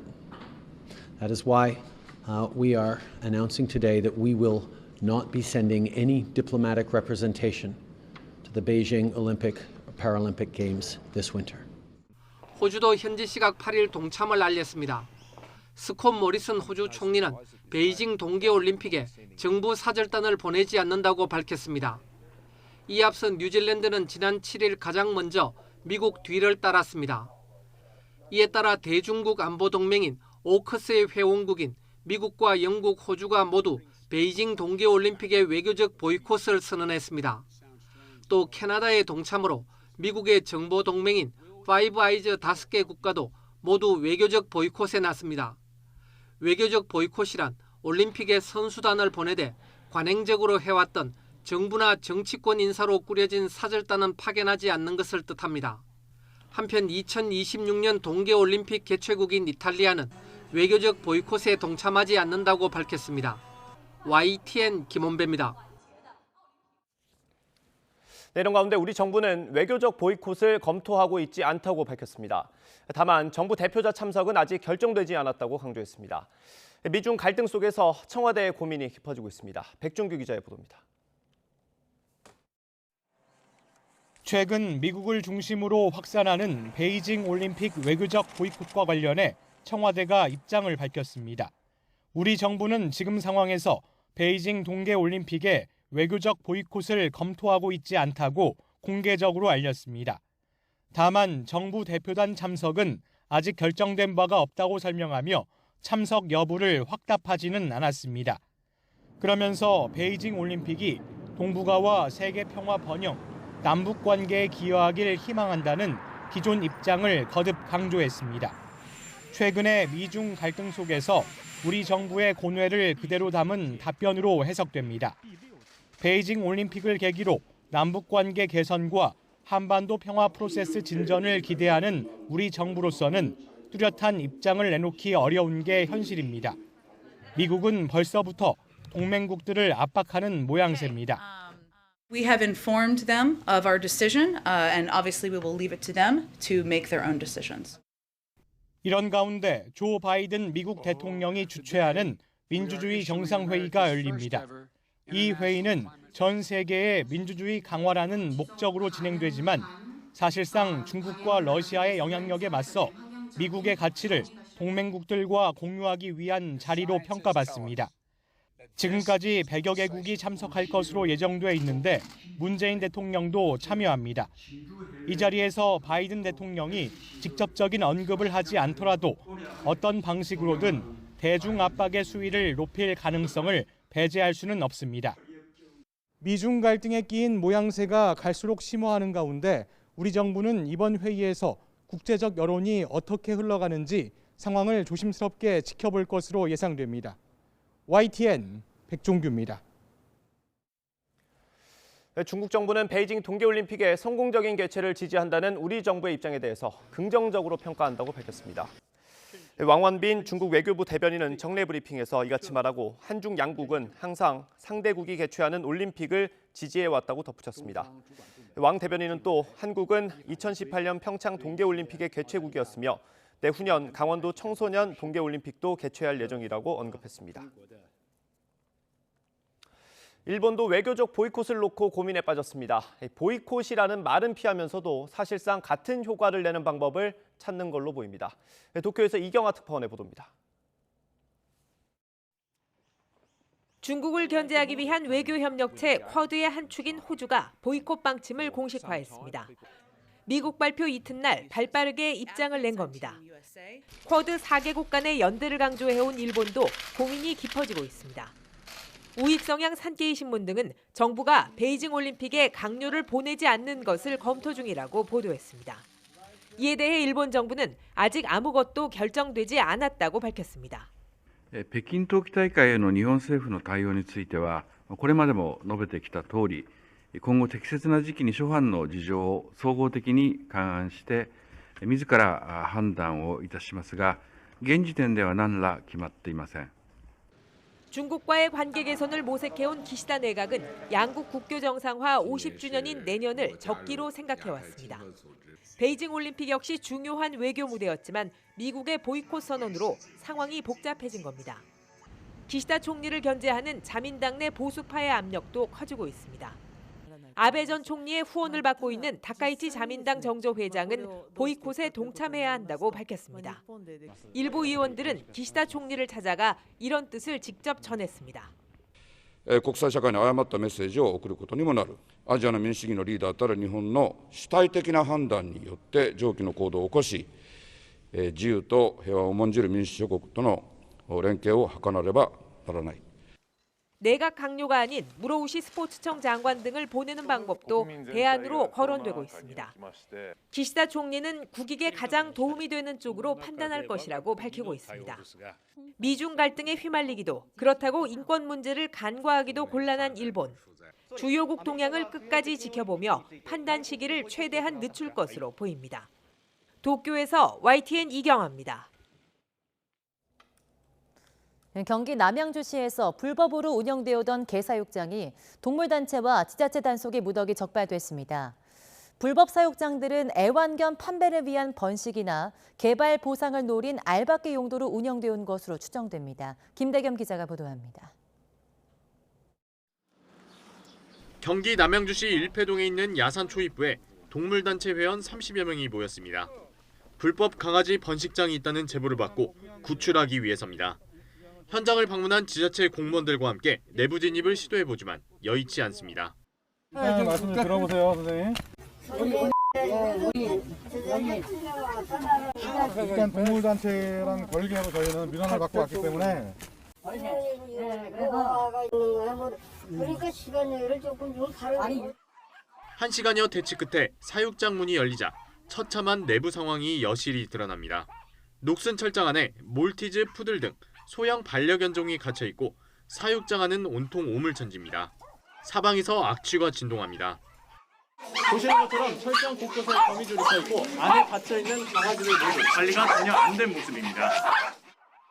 뒷문을 열고 나가자 이번엔 다른 이웃이 운영하는 불법 사육장 두 동이 모습을 드러냅니다. 역시 사육 환경은 극도로 열악합니다. 왜 애완견종을 기르는지 묻자 예상치 못한 답변이 돌아옵니다. 강아지를 좋아해서 기르다 보니 자연스레 개체수가 늘었다면서 지금은 신도시 개발 보상을 위해 사육장을 유지하고 있다는 겁니다. 이른바 알박기인 셈입니다.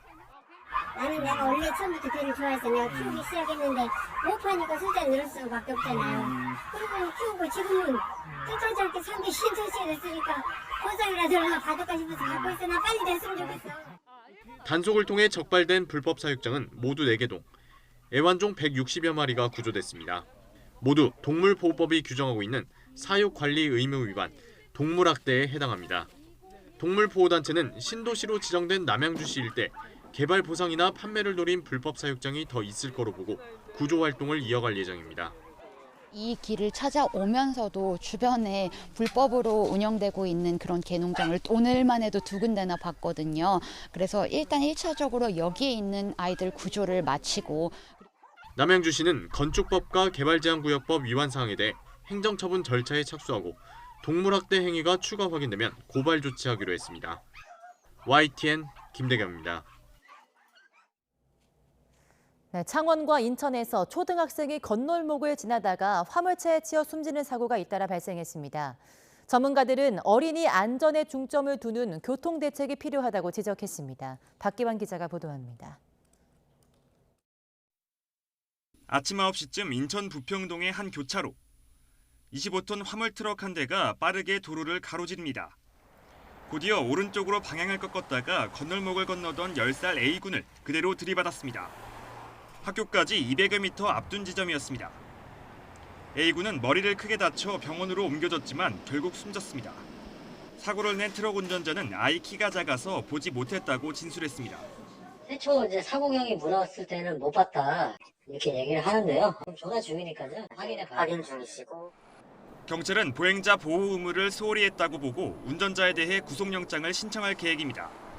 안타까운 사고는 며칠 전 창원에서도 발생했습니다. 지난 4일 창원 시내 한 교차로에서 화물 트럭이 오른쪽으로 방향을 틀다가 건널목에서 11살 B군을 들이받았고 아이는 결국 숨을 거뒀습니다. 이번에도 화물차 운전자가 아이를 보지 못한 게 원인이었던 것으로 조사됐습니다. 전문가들은 교차로 어린이 사고를 막기 위해선 운전자가 보행자를 멀리서부터 볼 수 있도록 도로 폭과 구조 등을 바꿔야 한다고 조언합니다. 대형 차량 운전자가 보행자를 충분히 볼 수 있고 보행자도 대형 차량에서부터 멀리 떨어져 있는 이런 물리적 구조를 만들어주면 사고를 줄일 수가 있습니다. 더 근본적으로는 어린이 보호구역이 아니더라도 운전자가 조금 더 세심한 주의를 기울이는 노력이 필요하다고 당부했습니다. YTN 박기환입니다.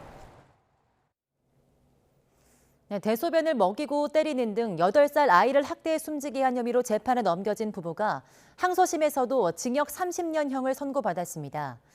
아이가 사망한 당일 이들은 상처투성이인 딸을 찬물로 씻은 뒤 방치했는데요. 재판부는 살인의 고의도 인정된다고 판단했습니다. 김다연 기자가 보도합니다. 지난 3월 8살짜리 딸을 학대해 숨지게 해 재판에 넘겨진 20대 부부. 아동학대 혐의 인정하십니까? 네, 인정합니다. 못할 행동에서 미안하다 아빠가 반성하고 또 반성하고 그걸 받을게 미안하다. 벌을 받겠다던 이들은 1심에서 징역 30년을 선고받은 뒤 판결에 불복해 항소했습니다. 하지만 넉 달여 만에 내려진 2심 판결도 같았습니다. 항소심 재판부도 부부에게 미필적으로나마 살인의 고의가 인정된다고 판단했습니다. 영양 결핍인 아이가 찬물을 끼얹은 상태에서 방치되면 사망할 수 있다는 건 누구나 예측할 수 있다는 겁니다. 그러면서 아동에 대한 살인죄는 스스로 보호할 능력이 없는 피해자를 대상으로 한다는 점에서 더욱 죄책이 무겁다고 강조했습니다. 방어 능력이 부족한 8살짜리 아이가 보호를 받아야 할 부모로부터 학대를 당해 생명을 잃었다며 부부를 질타하기도 했습니다. 부부는 딸이 거짓말을 한다거나 대소변 실수를 했다는 이유로 온몸을 때리고 변기에 있는 대소변을 먹게 하는 등 가혹행위를 저질렀습니다. 학대 기간은 3년이 넘었고 끼니도 제때 주지 않아 사망 당시 아이의 몸무게는 13kg으로 또래의 절반밖에 나가지 않았습니다. 사망 당일엔 학대를 은폐하기 위해 때리는 데 쓴 옷걸이를 버리고 아들에게 5대 정도만 때렸다고 말을 맞출 것을 강요하기도 했습니다. 재판이 시작되고 법원에는 엄벌을 촉구하는 진정서와 탄원서가 1000건 넘게 제출됐습니다. 만족하는 목숨값이 있겠습니까? 더구나 어린아이인데 정말 있어서는 안 되는 것이다라는 어떤 인식의 전환을 이루어주는 그런 엄한 처벌이 계속적으로 이어지길 바랍니다. 구형량과 같은 선고 형량이 내려진 상황이라 검찰이 상고할 가능성은 크지 않지만 부부가 또다시 판결에 불복하면 이들은 대법원의 최종 판단을 받게 됩니다. YTN 김다연입니다.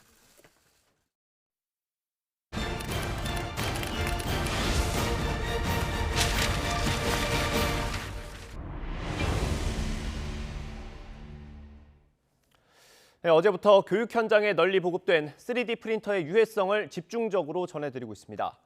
저희 취재진은 교사들이 육종암 같은 질병에 걸린 원인을 밝히기 위해서 전문가에게 자문을 구하고 자체 실험도 진행했습니다. 그 결과 학습용 3D 프린터가 배출하는 유해 물질의 구체적인 종류와 양을 국내 최초로 확인했습니다. 기획탐사팀 김지환 기자의 보도입니다.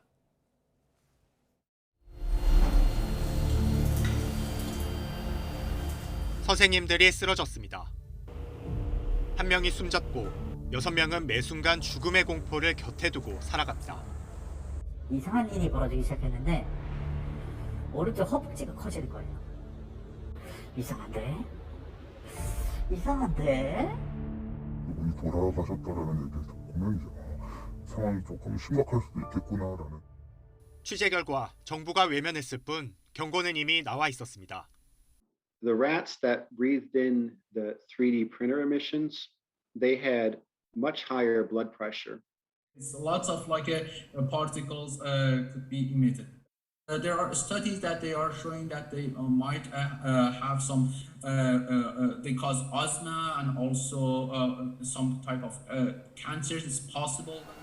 유해 물질은 가느다란 실 모양의 플라스틱 필라멘트를 고열로 녹이는 과정에서 뿜어져 나옵니다. 교육 현장에서 널리 쓰였다는 저가의 중국산 필라멘트. 환기 안 되는 교실에서 녹이고 선생님들처럼 가까이서 지켜보고 있었다면 어땠을까? YTN이 대전대학교 환경공학과 김선태 교수팀과 함께 실험한 결과는 예상보다 충격적이었습니다. 미세먼지 농도가 최고 15배까지 치솟았습니다. 1급 발암 물질이 다량 검출됐습니다. 자일렌이라는 유해 물질이 나올 수 있다는 사실도 처음으로 확인됐습니다. 오자일렌 같은 경우는 일반 환경에서는 우리가 거의 볼 수 없는 물질입니다. 산업단지, 소각장 이런 주변에서 볼 수 있는 물질인데 상당한 시간 동안에 반복적이고 지속적으로 흡입을 하면은 신경계통이나 근육계통이나 이런 데에 다양하게 문제가 생길 수가 있고요. 그게 쭉 누적이 되면은 만성적인 암으로 발전할 가능성도. 3D 프린터가 쉴 새 없이 돌아가던 죽음의 가스실이나 다름없었던 교실. 아이들은 안전했을까요? 선생님이 아프고 선생님이 위험한 거는 일단 둘째 문제예요.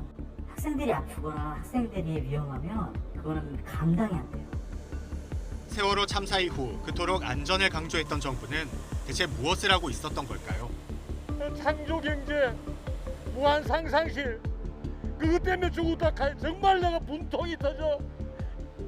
이렇게 하고 10년 있다가 그때 누가 책임질 낀지. YTN 김지환입니다. 네, 이른바 고발사주 의혹에 이어 판사 사찰 문건 의혹으로도 공수처의 수사를 받고 있는 손준성 검사가 건강상의 이유로 소환 조사에 응하기 어렵다는 뜻을 밝혔습니다. 손 검사는 지난 3일 구속영장 기각 뒤 지병이 악화해서 병원 치료를 받았으며 의료진의 판단에 따라 이번 주 초 병원에 입원한 걸로 알려졌습니다. 앞서 공수처는 지난달부터 판사 사찰 의혹 조사와 관련해 여러 차례 출석을 통보했지만 손 검사 측의 요청 등으로 출석일이 연기되었습니다. 경남 창원의 한 어촌마을 주민들이 동네를 휘젓고 다니는 소떼 때문에 골머리를 앓고 있습니다. 주인이 풀어놓고 키우는 건데 행정기관도 손을 쓰지 못하고 있습니다. 오태인 기자의 보도입니다. 바다를 메워 만든 공터에 어디선가 나타난 소들이 어슬렁거립니다. 송아지부터 다 큰 소까지 크기도 다양합니다. 사람이 가까이 다가가도 아랑곳 없이 풀을 뜯습니다. 먹이를 찾아 헤매던 소들은 마을 텃밭까지 덮쳤습니다. 마을 주민들은 밭에 울타리까지 쳤지만 소떼를 막지는 못했습니다. 소들이 농작물을 뜯어먹으면서 1년 농사는 완전히 망쳤습니다. 애써 기른 배추와 무가 소 여물이 되면서 김장까지 망쳤습니다. 배추 지금 한 보름 있다가 담으려고 했는데 알만 쏙 다 빼먹고 배추 하나도 없습니다 지금. 지난해에는 인근 골프장까지 들어가 사람을 위협했습니다. 마을 주민도 자칫 공격을 받을까 걱정이 큽니다. 굉장히 불안하지. 혹시 오다가 애들이나 있는데 더 바꾸는 게 제일 겁이 나고 소가 크니까 겁을 내요. 소가 나타나기 시작한 건 10년 전쯤. 한두 마리 보이더니 새끼까지 낳으면서 24마리까지 늘었습니다. 도로까지 막는 등 신고가 잇따랐고 소방당국이 출동한 횟수만 지난해 47건, 올해는 2배 가까이 늘었습니다. 포획을 할 수가 없어서 저희가 할 수 있는 조치는 이제 사람이 없는 지역으로 이동 조치시키는 것밖에 소주인은 마을 인근에 사는 60대입니다. 창원시와 주민이 축사를 만들거나 소를 처분하라고 설득해도 요지부동입니다. 예인양 것처럼 그렇게 생각하는 입장으로 자기가 밝혔어요. 그 소를 팔면은 도살장에 가기 때문에 소를 팔지 못하겠다는. 소는 유해 조수가 아니다 보니 주인 동의가 없으면 강제 처분할 수도 없습니다. 결국 창원시가 축산법 위반으로 과태료를 부과했고 이마저도 내지 않아 소 3마리를 압류했습니다. 계속된 피해에 마을 주민들은 소 주인을 상대로 집단 소송을 검토하고 있고 창원시도 동물보호법 위반 혐의로 경찰에 고발했습니다. YTN 오태인입니다. 네, 제주에서 천연기념물 제199호 황새가 발견됐습니다. 이 황새는 올해 태어난 암컷 개체로 지난 5월 충남 예산에서 방사됐으며 이름은 겨루입니다. 방사된 뒤 지난 9월 인천에서 발견됐다가 제주로 이동한 것으로 추정됩니다. 제주에서는 황새가 비교적 드물게 나타나다가 지난 2020년 5건, 지난해 6건 등으로 발견 횟수가 늘고 있습니다. 네, 지난해 1인 가구 비율은 31%를 넘기면서 또다시 역대 최다치를 경신했습니다. 특히 2030 1인 가구는 고시원이 많은 동네 모여 살고 60살 이상의 생활비를 가족이 돕는 비율은 급감한 것으로 나타났습니다. 권남기 기자입니다.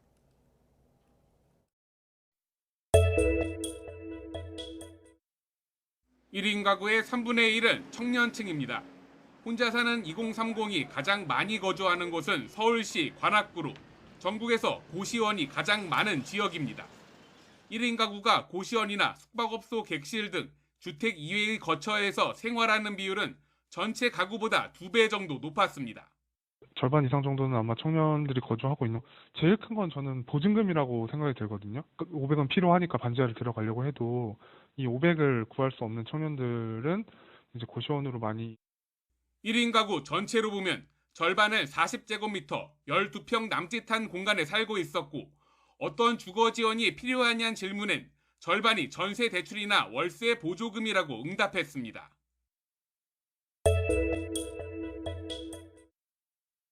(1인) 가구의 나머지 3분의 1은 60살 이상 고령층입니다. 대부분은 배우자가 먼저 숨졌거나 이혼으로 혼자 살고 있는데 60대는 이혼이 좀 더 많았습니다. 혼자 살아온 기간도 다른 연령대보다 압도적으로 많아서 50살 이상 1인 가구의 절반 이상은 혼자 산 기간이 10년을 넘겼습니다. 노후 생활비 마련 방법으론 일하거나 정부 지원을 받는 비중이 커지는 추세인 반면 자녀나 친척의 지원을 받는다는 응답은 눈에 띄게 줄었습니다. 가족의 책임이라기보단 국가의 책임이 크다라고 하는 게 이제 크게 가다가 보니까 그렇게 될 수밖에 없고, 그리고 최근에 그런 노인 일자리라든가 이런 사업들에 대한 지원이 늘어났잖아요. 1인 가구로 살며 가장 어려운 부분은 균형 잡힌 식사였고 다음으론 아플 때와 가사, 경제적 불안, 외로움 등이었습니다. YTN 권남기입니다. 네, 일반 시민을 속여 한순간에 거액의 돈을 가로채는 보이스피싱 범죄가 좀처럼 끊이지 않고 있습니다. 이 보이스피싱 범죄로 복역한 20대가 출소 6개월 만에 또 범행을 저지르다 체포됐고 경주에 있던 피해자를 서울역까지 유인한 조직원이 돈을 건네받으려다 검거되기도 했습니다. 오선열 기자입니다. 검은 마스크를 착용한 청년이 차에서 내린 남성에게 다가갑니다. 잠시 대화를 나눈 뒤 청년이 갑자기 사라지자 경찰이 황급히 뒤쫓습니다. 경찰이 보이스피싱 수거책 25살 A씨를 현행범 체포하는 모습입니다. 변호인 선임할 수 있고 묵비과장 살 수 있고. A씨는 금융기관을 사칭해 50대 남성에게 2,400만 원을 받아 가로채려 한 혐의를 받고 있습니다. 이미 보이스피싱 검행에 가담했다가 붙잡혀 2번이나 복역하고도 지난 6월 출소한 뒤 또 같은 범행을 저지른 겁니다. A씨는 보이스피싱 조직에 현금을 넘기지 않고 자신이 가로채려 했다며 범행을 인정했습니다. 대출 받았던 캐피탈에서 이거 계약위반이다. 우리 이거 대출금 일시불로 갚아라. 이거 얘기를 하니까 은행에서 이거 보이스피싱이다 해서 경찰에 신고가 된 거예요. 사기 미수를 현행범을. 또 다른 보이스피싱 수거책 B씨는 경북 경주에 있던 피해자를 서울까지 유인해 돈을 받아 챙기려다 체포됐습니다.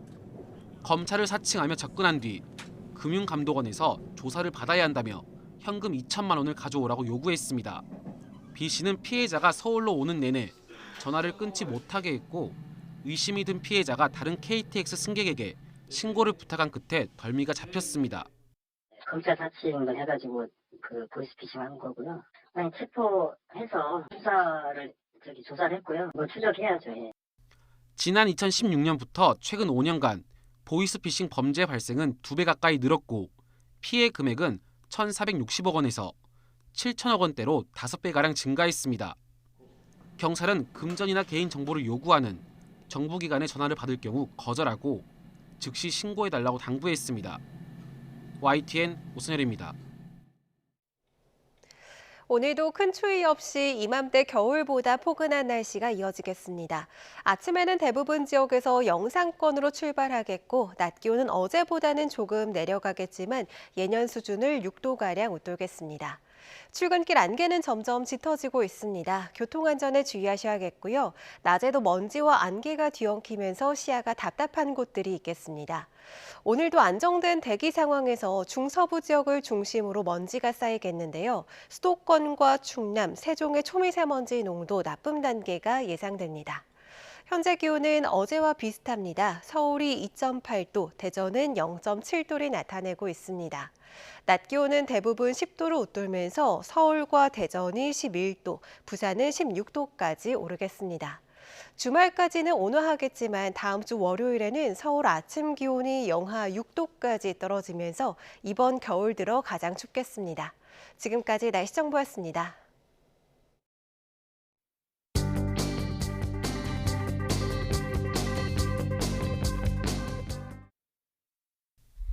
무너진 K방역. 코로나19 확진자와 중환자가 폭증하고 중증 화율이 2%를 넘으면서 병상 대란이 벌어졌습니다. 코로나 환자 사망률은 OECD 38개국 중 9위까지 치솟았습니다. 확진자가 7,000명대까지 늘어나면서 코로나 임시선별진료소에는 밤까지 긴 줄이 늘어섰습니다. 정부는 사실상 접종률만 바라본 채 병상 대기 대책도 못 내놓고 있는데 의료계에선 말기암 등 중환자들이 병상을 비워줘야 할지도 모른다는 제안까지 나왔습니다. 코로나19 피해 소상공인의 100조 지원을 밝힌 김종인 국민의힘 선거대책위원장이 재원 마련을 위한 예산 운영 혁신의 일환으로 사실상 증세론을 띄웠습니다. 대선을 앞두고 벌어지는 정치권 인재 영입 과정에서 또다시 논란이 벌어지고 있습니다. 당의 이름을 걸고 영입해놓고 논란이 생기면 책임지지 않는 건 여야 모두 똑같습니다. 표만 된다면 여당이 이번엔 대출 규제를 완화하자고 나섰습니다. 내일 당정회의에서 속도 조절을 요구할 예정입니다. 홍남기 부총리가 집값 하락 진입 직전이라고 발언한 가운데 GTX 호재로 급등했던 광명과 인덕원에서 호가가 2억 원 내린 급매물이 나왔습니다. 현대차와 한국 GM은 코로나 공급난으로 부품사들이 잇따라 파산하며 생산 중단 위기에 처했습니다. 여성이 젖소로 변하는 서울의회의 광고가 여론의 문매를 맞았습니다. 청와대가 베이징 올림픽의 외교적 보이콧을 검토하지 않는다고 밝혔는데 한중 관계의 후폭풍을 우려한 조치지만 미 동맹국들의 잇단 보이콧 동참 선언에 압박감은 커지고 있습니다.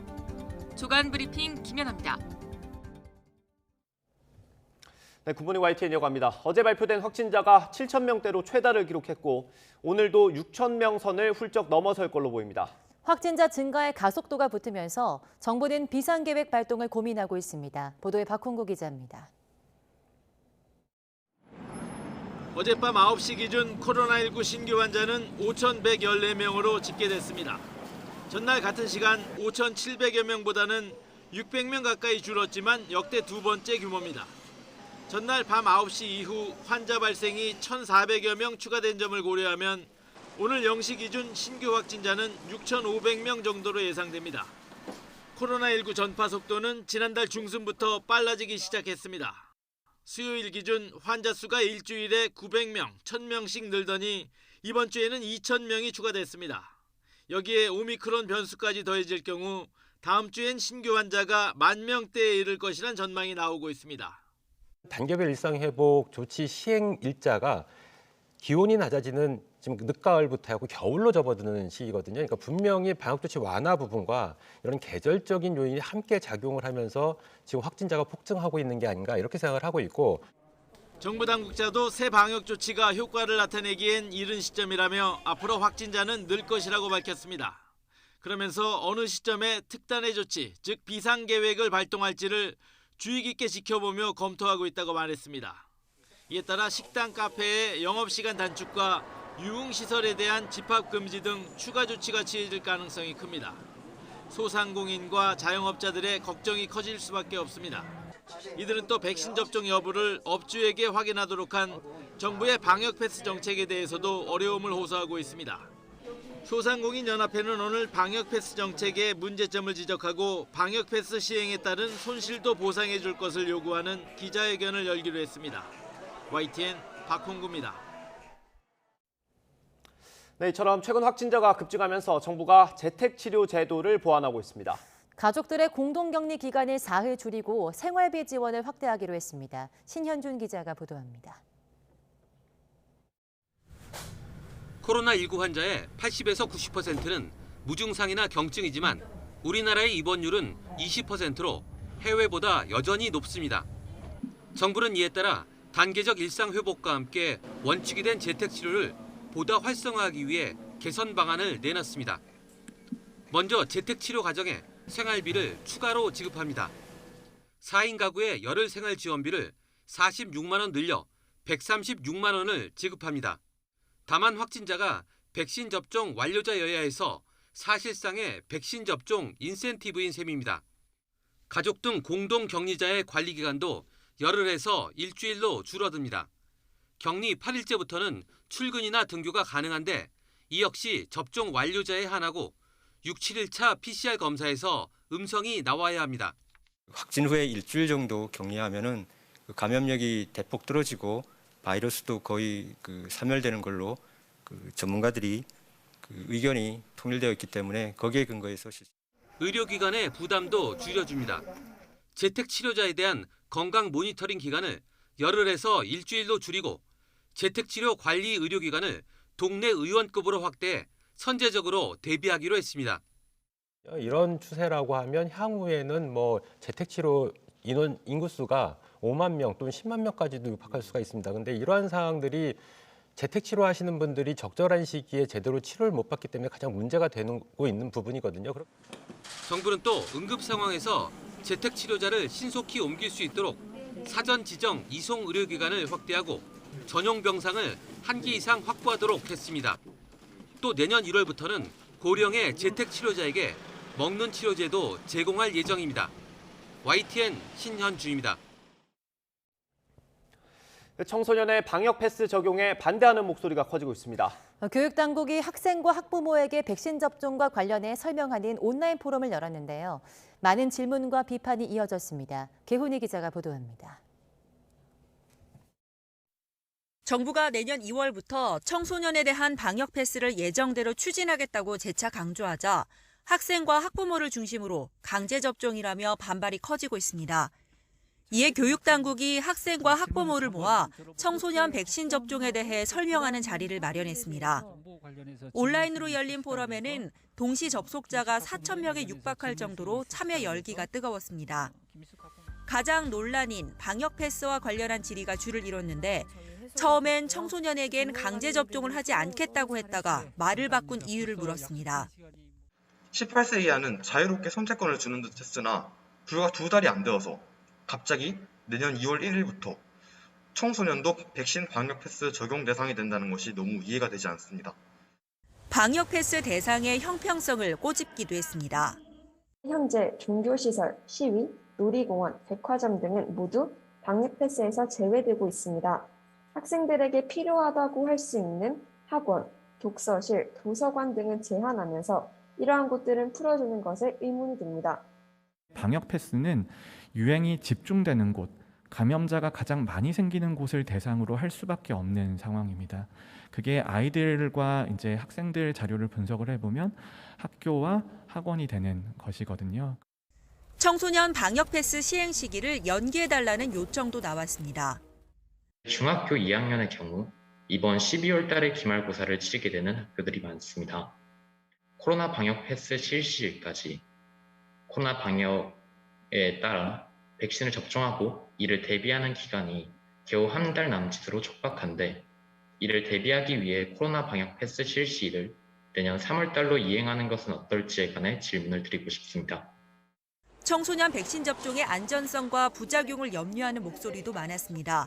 그런데도 교육당국이 소통 없이 접종을 강행하고 있다고 학부모들은 지적했습니다. 소통에 노력을 기울이신다고 하시는데 현장에서 느껴지는 소통의 노력은 없습니다.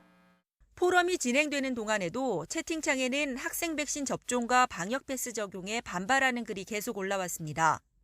현장에서 제안 주시는 그런 의견들이 개선될 점, 보완될 점들을 반영할 수 있는지 그렇게 잘 협의하면서 진행하도록 하겠습니다. 하지만 청소년 백신 접종에 반대하는 학부모와 학원단체들의 집회가 줄줄이 예고되는 등 반발은 계속될 것으로 보입니다. YTN 개운입니다. 코로나19 오미크론 변이의 유입을 막기 위해 내일부터 오는 16일까지 가나와 잠비아에서 들어오는 단기 체류 외국인의 입국이 제한됩니다. 중앙방역대책본부는 신종 변이 대응 범부처 TF회의를 열고 두 나라를 입국 제한 국가로 추가 지정했습니다. 이번 조치로 방역 강화와 격리 면제 제외 국가는 11개 나라로 늘었습니다. 현재 유통되는 화이자 백신이 오미크론 변이를 예방할 수 있다는 연구 결과가 공식적으로 나왔습니다. 화이자 측은 3차 접종까지 하면 상당한 예방 효과가 있다고 밝혔습니다. 보도에 이상순 기자입니다. 기존 화이자 백신으로도 오미크론 변이를 예방할 수 있는 것으로 나타났습니다. 보도자료로 공개된 미국의 화이자와 독일의 바이오엔테크의 실험 결과입니다. 하지만 부스터샷, 즉 3차 접종이 전제 조건입니다. We expect significant protection against any type of COVID-19 mediated by Omicron in individuals who have received the third vaccine. 오미크론 변이는 백신 2회 접종자의 중화 항체 효과를 현격히 감소시켰습니다. 하지만 3회차 접종을 하면 중화 항체가 기존 2회 접종 때보다 25배 증가했습니다. 세 번째 백신을 맞은 지 한 달이 지난 접종자의 혈액으로 실험한 결과 오미크론 변이에 대한 예방 효과가 2019년 말 중국에서 처음 발견된 코로나19 바이러스에 대한 2회 접종 예방 효과와 비슷했습니다. 당시 예방 효과는 약 95%였습니다. 기존의 2회 접종은 감염을 막을 수는 없지만 중증 예방 효과는 상당 부분 유지됐습니다. 화이자와 바이오엔테크는 오미크론 변이용 백신 개발에도 속도를 내고 있습니다. The timelines are such that we would be delivery ready with an Omicron-adapted vaccine by March next year, pending regulatory authorization. 백신 제조사 중 오미크론 변이에 대한 효능을 공식 발표한 건 화이자와 바이오엔테크가 처음입니다. 모더나와 얀센 등은 앞으로 몇 주 안에 데이터를 공개할 것으로 기대된다고 로이터 등 외신은 전했습니다. YTN 이상수입니다. 테워드로스 아드하놈 거브러여수스 WHO 사무총장이 오미크론 변이에 대해 재감염 위험은 크지만 증상은 가벼울 수도 있다고 말했습니다. AFP 통신에 따르면 거브러여수스 WHO 사무총장은 현지 시각 8일 화상 언론 브리핑에서 남아프리카 공화국의 최근 자료는 오미크론 변이로 코로나19에서 회복됐거나 백신을 접종한 사람들의 재감염 위험이 증가했다는 점을 시사한다고 밝혔습니다. 그러나 오미크론 변이가 델타 변이보다 가벼운 질병을 유발한다는 일부 증거도 있다고 덧붙였습니다. 영국이 코로나19 새 변이인 오미크론 확산 속도를 늦추기 위해서 방역 규제를 더 강화한다고 발표했습니다.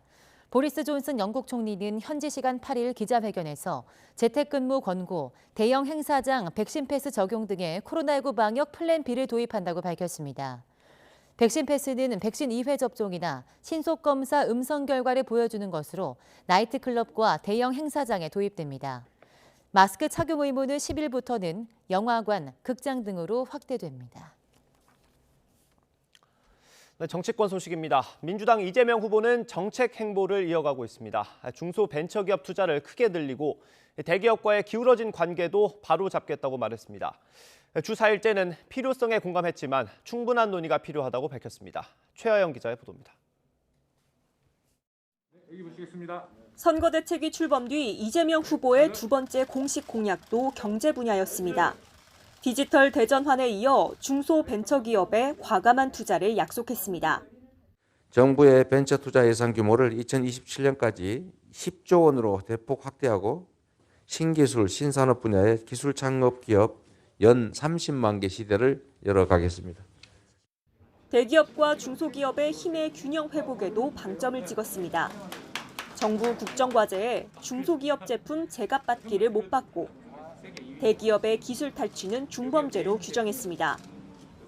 중소기업의 협상력 강화를 위해선 공동사업행위 허용 범위를 넓히겠다고 밝혔습니다.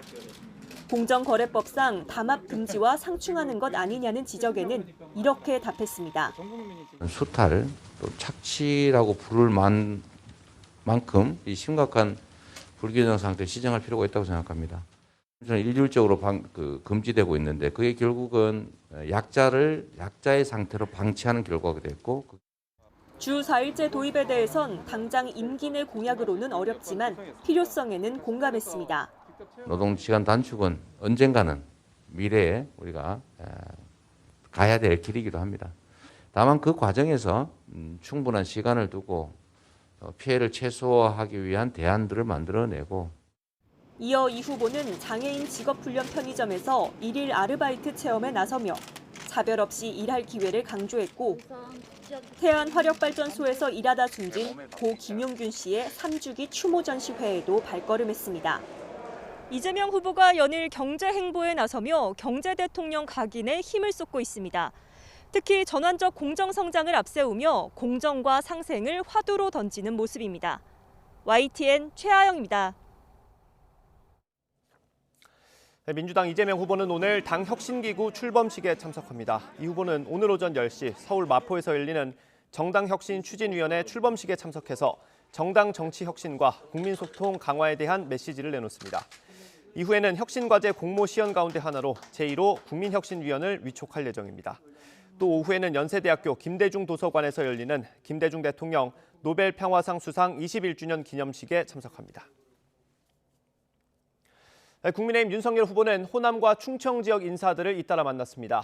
또 민주당에서 호남 출신을 영입하는 데도 공을 들이는 걸로 전해졌습니다. 국민 통합을 내건 윤석열 후보가 외연 확장에 주력하는 모습입니다. 이경국 기자입니다. 선거대책위원회 출범 이후 보폭을 넓히고 있는 국민의힘 윤석열 후보. 야당 대선 후보로선 처음으로 초청을 받아 재경 광주 전남 향후회를 찾았습니다.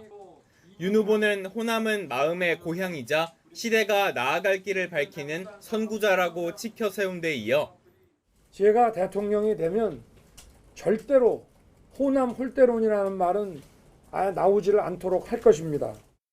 과거 전두환 발언 논란을 의식한 듯 호남이 민주주의 발전에 큰 공로가 있다고도 강조했습니다. 5.18은 민주주의 헌법 정신을 피로 지킨 한거입니다.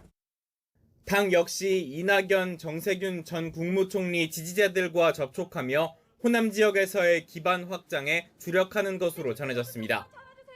이에 앞서 충청 도민들을 만난 윤 후보는 충청이 자신의 뿌리라며 대망론을 띄웠고 충청의 선택이 늘 대한민국의 선택이었습니다. 우리 충청인의 명예와 자존심 확실하게 채우겠습니다. 교통인프라 구축 등을 통해 충청을 첨단 산업 발전의 전진 기지로 만들겠다는 비전도 밝혔습니다. 지역 민심을 잇따라 살피며 윤석열 후보는 국민 통합을 거듭 강조했습니다. 김종인 총괄 선거대책위원장도 야권을 끌어안는 민주통합정부 구상을 밝히며 발을 맞췄습니다. 이어 윤 후보는 청년 문화예술인들을 만나 고충을 들은 뒤 이준석 대표와 함께 대학로에서 거리 인사를 진행했습니다. 국민 통합을 내세우며 지역 민심을 묶어내는 데 힘을 쏟은 윤석열 후보는 앞으로도 외연 확장에 더욱 주력할 것으로 보입니다. YTN 이경국입니다. 국민의힘 윤석열 후보가 김대중 노벨 평화상 수상 21주년 기념식에 참석하며 연일 통합 행보에 나섭니다. 윤 후보는 오늘 오후 2시 서울 동교동 김대중 도서관에서 열리는 김대중 노벨 평화상 수상 21주년 기념식에 참석해 축사를 할 예정입니다. 지난 6월 대권 도전 선언 전에도 이곳을 찾아 전시관을 둘러보며 김 전 대통령의 성찰과 가르침을 깊이 새기겠다고 방명록에 적은 바 있습니다. 이에 앞서 오전에는 캐슬린 스티븐스 전 주한미국 대사를 만나 한미 공조 방안을 논의하고 오후에는 한국경영자총협회 간담회에 참석해 기업들의 애로사항을 들으며 대책 마련을 약속할 예정입니다. 미국이 베이징 동계올림픽에 외교적 보이콧을 선언한 뒤 영국과 캐나다, 호주, 뉴질랜드가 동참했습니다. 보리스 존슨 영국 총리는 장관이나 정부 인사가 베이징 동계올림픽에 참석하지 않아서 사실상 외교적 보이콧이 될 거라고 말했습니다. 캐나다와 호주도 베이징 동계올림픽에 정부 사절단을 보내지 않는다고 밝혔습니다. 이에 앞서 뉴질랜드는 지난 7일 코로나19를 포함해 여러 안전상의 이유로 정부 대표단을 보내지 않겠다고 밝혔습니다. 이에 따라 대중국 안보 동맹인 오커스 회원국과 미국의 정보 동맹인 파이브 아이즈 5개 국가 모두 외교적 보이콧에 나서게 됐습니다.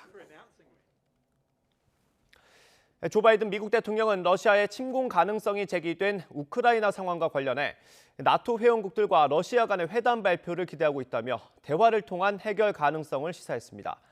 그러면서 지금 상황에서는 우크라이나에 미군을 배치하지 않을 거라고 밝혔습니다. 워싱턴 강태욱 특파원의 보도입니다. 미러 정상회담 후에 발표나 설명을 하지 않았던 바이든 대통령이 하루 만에 입을 열었습니다. 먼저 러시아가 우크라이나를 침공 시 전례 없는 경제 제재에 직면할 것이라고 분명하게 말했다고 밝혔습니다. It was polite, but I made it very clear. If in fact he invades Ukraine, there will be severe consequences. Severe consequences. Economic consequences like none he's ever seen. 그러면서 푸틴 대통령이 이런 메시지를 이해했음을 바로 확인했다고 전했습니다. I am absolutely confident he got the message. 바이든 대통령은 또 우크라이나에 방어 능력을 제공할 것이란 점도 다시 확인했습니다. 하지만 지금 단계에서 미군을 배치하지는 않을 것이라고 설명했습니다. 우크라이나가 나토 회원국이 아니기 때문이라는 겁니다. It would depend upon what the rest of the NATO countries were willing to do as well. But the idea the United States is going to unilaterally use force to confront Russia invading Ukraine is not in the cards right now. But 바이든 대통령은 오히려 나토와 러시아 간 대화를 통한 긴장 완화를 내비쳤습니다. 관련 팀에서 러시아와 접촉하고 있으며 나토와 러시아 간 고위급 회담이 이루어질 수 있다고 기대했습니다. 바이든 대통령은 나토 회원국 4개 나라가 관여하는 고위급 회담이 오는 10일까지 발표될 수 있다고 기대했습니다. 동부전선 기온이 내려갈 것이라는 표현을 썼는데 외교적 해결의 물꼬가 트이고 있는 것으로 보입니다. 워싱턴에서 YTN 강태욱입니다. 네, 195개국을 상대로 이뤄진 글로벌 보건안보지수 평가에서 한국이 9위에 올랐습니다. 미국 존스 홉킨스대가 워싱턴 DC 비정부 기구 핵위협 이니셔티브와 공동으로 현지 시각 8일 발표한 글로벌 보건안보지수 보고서에서 한국은 100점 만점에 65.4점을 얻어서 평가 대상인 195개국 중 9위에 올랐습니다. 1위는 75.9점인 미국이었고 호주와 핀란드, 캐나다, 태국, 슬로베니아, 독일이 뒤를 이었습니다. 일본은 18위, 중국은 52위였고 북한은 193위로 최하위권이었고 195개국의 평균은 38.9점에 불과했습니다. 한 주간 추위 걱정 없이 초봄처럼 포근한 날씨가 이어지고 있습니다. 현재 서울 기온은 2.8도로 어제와 비슷하고요. 낮에는 11도까지 올라서 예년 기온을 크게 웃돌겠습니다. 하지만 밤사이 기온이 빠르게 떨어지면서 현재 남부 내륙 곳곳으로 짙은 안개가 낀 곳이 많고요. 낮에도 안개와 먼지가 뒤엉킨 연무가 남아서 시야가 조길 답답하겠습니다. 교통안전에 각별히 신경 써주시기 바랍니다. 오늘 서울 등 수도권과 세종, 충남 지역은 종일 초미세먼지 농도가 나쁨 수준을 보이겠습니다. 장기간 대기질이 탁한 만큼 호흡기 관리 잘 해주시기 바랍니다. 오늘 아침도 큰 추위는 없습니다. 현재 기온 서울이 2.8도, 대구는 0.9도로 어제와 비슷합니다. 낮 기온은 서울과 대전 11도, 광주는 13도로 어제보다는 조금 낮겠지만 여전히 예년 기온을 3에서 7도가량 웃돌겠습니다. 주말까지 온화한 겨울 날씨가 이어집니다. 하지만 다음 주 월요일 기온이 급격하게 떨어지면서 올겨울 들어 가장 추운 날씨가 찾아올 전망입니다. 오늘 동해안 지역에는 너울성 파도가 높게 일겠습니다. 해안가 접근을 자제하는 등 안전사고에 각별히 주의해 주시기 바랍니다. 지금까지 야외 스튜디오에서 YTN 홍나슬입니다.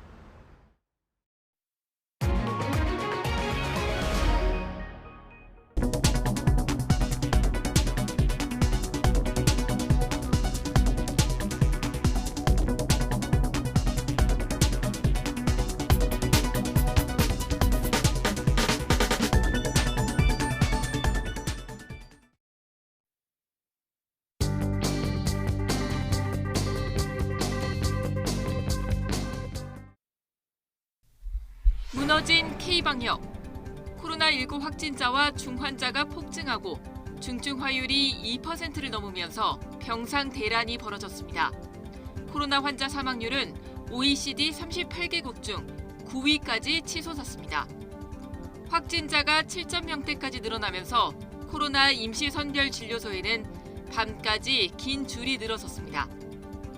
정부는 사실상 접종률만 바라본 채 병상 대기 대책도 못 내놓고 있는데 의료계에선 말기암 등 중환자들이 병상을 비워줘야 할지도 모른다는 제안까지 나왔습니다. 코로나19 피해 소상공인의 100조 지원을 밝힌 김종인 국민의힘 선거대책위원장이 재원 마련을 위한 예산 운영 혁신의 일환으로 사실상 증세론을 띄웠습니다. 대선을 앞두고 벌어지는 정치권 인재 영입 과정에서 또다시 논란이 벌어지고 있습니다. 당의 이름을 걸고 영입해놓고 논란이 생기면 책임지지 않는 건 여야 모두 똑같습니다. 표만 된다면 여당이 이번엔 대출 규제를 완화하자고 나섰습니다. 내일 당정회의에서 속도 조절을 요구할 예정입니다.